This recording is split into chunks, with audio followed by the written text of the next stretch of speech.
Couple of weeks left to weigh in on the newest proposal to get it done.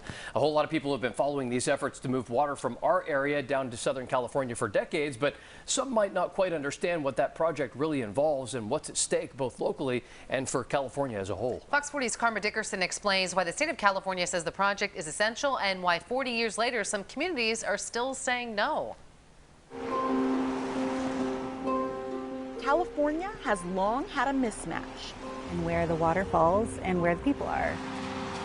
Much of the water, about 2/3, falls in the Sierra Nevadas, but most of the population is in the Central Valley, in the Bay Area, along the coast or in Southern California.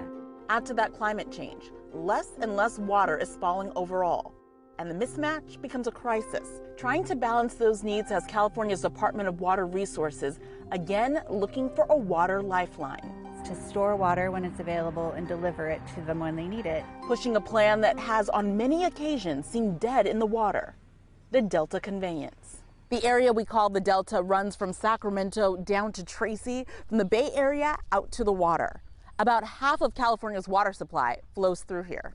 The current Delta Conveyance project proposal, commonly known as the Delta Tunnels, would at this point be just one tunnel with 2 intakes here in the area of Hood. This is south of Sacramento, Elk Grove, near Clarksburg. The water would move from these intakes further south, past Isleton, southwest of Stockton, coming towards the area of Tracy, moving that water via tunnel to the area of the Bethany Reservoir. From there, the water is pushed to the west, through the Central Valley and to Southern California. Don't take the water from me. Don't take the water from me. DWR says the project would serve Californians who get their water through the State Water Project, as many as 27 million people.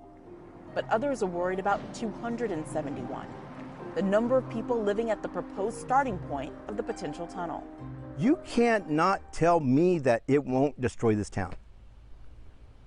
Simple as that. Mario Moreno is a Hood native and chair of the community council. He's terrified of the potential impact a decade-long construction project would have on his tiny Delta community, and it's not a new concern. At Big Break Regional Shoreline, they actually have an exhibit documenting nearly 150 years of trying to move water throughout California, starting in the late 1800s. About 100 years into this exhibit, we see the first versions of the Delta Canal project, seeing those shot down but continuing to resurge over the next decades as we're talking about canals, tunnels, all trying to move water throughout the Delta.